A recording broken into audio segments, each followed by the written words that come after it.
Davos సదస్సు 2026 ద్వారా రాష్ట్ర ప్రభుత్వం ఏం సాధించింది? ఎన్ని ఒప్పందాలు కుదుర్చుకుంది? ఈ అగ్రిమెంట్లతో వచ్చే పెట్టుబడులెన్ని? ఎంతమందికి ఉద్యోగ ఉపాధి అవకాశాలు లభిస్తాయి? నవ్యాంధ్ర భవిష్యత్తును తీర్చిదిద్దేందుకు వరల్డ్ ఎకనామిక్ ఫోరం వేదికను ప్రభుత్వం ఎలా వినియోగించుకుంది? పూర్తి వివరాలతో ఈటీవీ ప్రత్యేక కథనం ఇప్పుడు చూద్దాం.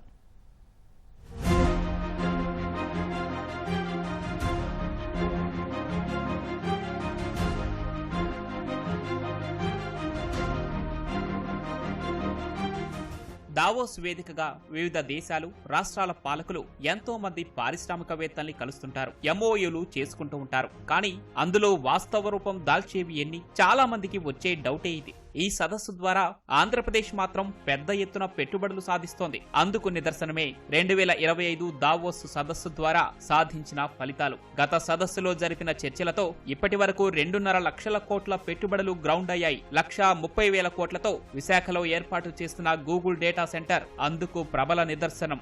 ఇదొక్కటే కాదు, meta data centre, TCS, Cognizant, Accenture లాంటి దిగ్గజ సంస్థలు విశాఖకు క్యూ కట్టాయి. రాష్ట్రంలోని వివిధ ప్రాంతాల్లో మరెన్నో సంస్థలు పనులు ప్రారంభించాయి. గతేడాది సరే, ఈ సంవత్సరం సంగతేంటి అంటారా? ఆ వివరాల్లోకి వెళదాం. బెంగళూరుకి చెందిన ఆర్ఎంజెడ్ సంస్థ రాష్ట్రంలో 91,000 కోట్లతో 1,00,000 ఉద్యోగాలు సృష్టించేందుకు సై అంది. విశాఖలో దశల వారీగా 1 gigawatt hyper scale data centre cluster ను ఏర్పాటు చేస్తామంది.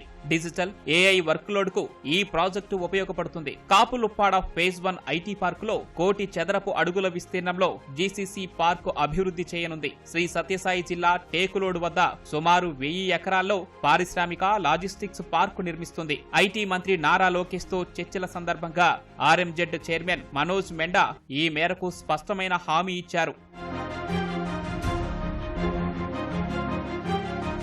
ఈ లిస్టు ఇంతటితో అయిపోలేదు, ఇంకా చాలానే ఉంది. రాష్ట్రంలో జీసీసీ ఏర్పాటుకు ప్రఖ్యాత ఎన్విడియా సంస్థ ఆసక్తి వెలిబుచ్చింది. హార్డ్వేర్ తయారీ యూనిట్ నిర్మాణానికి సిద్ధమైంది. గత ఒప్పందం ప్రకారం అమరావతిలో ఏఐ వర్సిటీ ఏర్పాటు, నిర్మాణ కార్యాచరణపై ఎన్విడియా వైస్ ప్రెసిడెంట్ తో సీఎం చంద్రబాబు చర్చించారు. అమరావతి క్వాంటమ్ వ్యాలీకి తోడుగా ఇన్నోవేషన్ సెంటర్ పెట్టాలని ఐబీఎం సీఈఓను సీఎం కోరారు.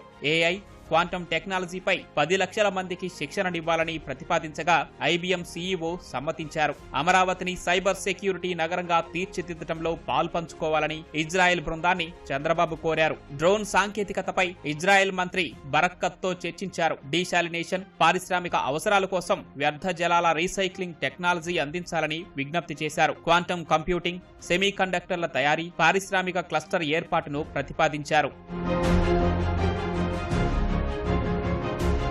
Arcelor executive chairman Lakshmi Mittal, CEO Aditya Mittal తో దావోస్ లో సీఎం భేటీ అయ్యారు. అనకాపల్లి జిల్లాలో దాదాపు 1,50,000 కోట్లతో తలపెట్టిన ఉక్కు పరిశ్రమ నిర్మాణంపై చర్చించారు. ఫిబ్రవరి 15 తర్వాత శంకుస్థాపన చేయాలని నిర్ణయించినట్లు చెప్పారు. భూసేకరణ, అనుమతుల ప్రక్రియ త్వరగా పూర్తి చేయాలని అధికారులను ఆదేశించారు. టాటా గ్రూప్ చైర్మన్ చంద్రశేఖరన్ తో సమావేశమైన సీఎం చంద్రబాబు ప్రభుత్వం ప్లాన్ చేసిన 3 క్రీడా నగరాల్లో పెట్టుబడులు పెట్టాలని కోరారు. ఇప్పటికే చేపట్టిన పర్యాటక ప్రాజెక్టులు వేగంగా పూర్తి చేయాలన్నారు. మధురవాడ ఐటీ సెజ్ లో సెంటర్ ఆఫ్ ఎక్సలెన్స్ ఏర్పాటుపై కాలిబో ఏఐ అకాడమీతో సీఎం మాట్లాడారు. స్పేస్, డ్రోన్ సిటీలో భాగస్వామి కావాలని యూఏఈని కోరారు. ఆ దేశ వాణిజ్య, ఆర్థిక మంత్రులతో సమావేశమై కీలక ప్రతిపాదనలపై చర్చించారు. యూఏఈకి చెందిన ప్రముఖ కంపెనీలు ఏపీకి వచ్చేలా ప్రోత్సహించాలని కోరారు.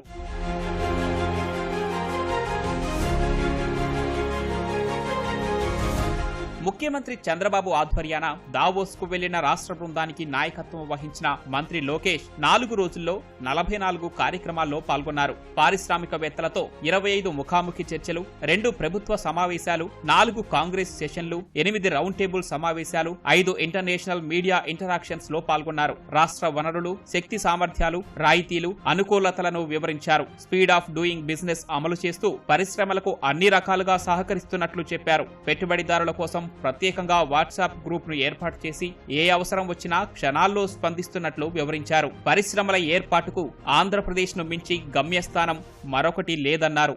క్యాబ్ జెమినీ సీఈఓ ఐమన్ ఎజాత్ ను కలిసిన లోకేష్ విశాఖలో ఐటీ అభివృద్ధి కేంద్రం జీసీసీ వర్టికల్ బీపీఎం సెంటర్ నిర్మించాలని అడిగారు. AI, cloud, cyber security, digital engineering, emerging technology ల్యాబ్ల కోసం ఏపీ వర్సిటీలతో కలిసి పనిచేయాలన్నారు. ఈ ప్రతిపాదనలకు ఎజాత్ సానుకూలంగా స్పందించారు. 1 gigawatt scale clean energy powered data centre పనులపై బ్లూక్ ఫీల్డ్ అసెట్ మేనేజ్మెంట్ ప్రెసిడెంట్ తో లోకేష్ చర్చించారు. ఇటీవలి విశాఖ సదస్సులో కుదిరిన ఎంఓయూపై మాట్లాడారు. సాగర నగరిలో రీజనల్ టెక్నాలజీ ఆపరేషన్స్ హబ్ పెట్టాలని ఐరన్ మౌంటైన్ ప్రెసిడెంట్ కు లోకేష్ విజ్ఞప్తి చేశారు. యాక్సెంచర్ సిఎస్ఓ మనీష్ శర్మతో సమావేశమైన లోకేష్ వైజాగ్ లో గ్లోబల్ డెలివరీ సెంటర్ నిర్మించాలని విన్నవించారు. క్లౌడ్, ఏఐ, డిజిటల్ కార్యకలాపాలపై విస్తరణకు సహకారం కోరారు. ఇక స్కేలబుల్ డేటా సెంటర్ అభివృద్ధిపై ప్రఖ్యాత మెటా సంస్థతో చర్చలు జరిపారు. విజయవాడలో టెక్ మహీంద్రా ఐటీ క్యాంపస్, విశాఖలో డెలివరీ విస్తరణ పనుల జోరు పెంచాలని సంస్థ సీఈఓ మోహిత్ జోషిని మంత్రి లోకేష్ కోరారు. అడ్వాన్స్డ్ ఇండస్ట్రియల్ ఆటోమేషన్ పై తిరుపతి ఐఐటీలో సెంటర్ ఆఫ్ ఎక్సలెన్స్ ఏర్పాటు చేయమన్నారు. చర్చించి నిర్ణయం తీసుకుంటామని జోషి మాటిచ్చారు. విశాఖలో టెక్నాలజీ డెవలప్మెంట్ సెంటర్ నెలకొల్పాలని జెరోధా ఫౌండర్ నిఖిల్ కామత్ విన్నవించారు. ఆర్థిక అక్షరాస్యత కార్యక్రమం రూపొందించి అమలు చేయడానికి సహకరించాలన్నారు. Buhler foods grain technology application centre ఏర్పాటుపై గ్రూపు ప్రతినిధులతో లోకేష్ సమాలోచనలు చేశారు. గ్రీన్ అమోనియా ఉత్పత్తి కేంద్రాల్లో పెట్టుబడులు పెట్టాలని జపాన్ సంస్థ జెరా గ్లోబల్ ను లోకేష్ కోరారు. మిక్స్డ్ యూస్ డెవలప్మెంట్ ప్రాజెక్టుల్లో పెట్టుబడులు పెట్టాలని బ్లాక్ స్టోన్ సంస్థకు విజ్ఞప్తి చేశారు. దావోస్ 2026 సదస్సు రాష్ట్రానికి ప్రత్యేకంగా నిలిచింది. ఎలాగంటారా, 4వ పారిశ్రామిక విప్లవంలో భాగంగా ప్రపంచ ఆర్థిక వేదిక WEF తలపెట్టిన 5 నూతన కేంద్రాల్లో ఒకటి ఆంధ్రప్రదేశ్ లో ఏర్పాటు కానుంది. ప్రభుత్వం పరిశ్రమలతో కలిసి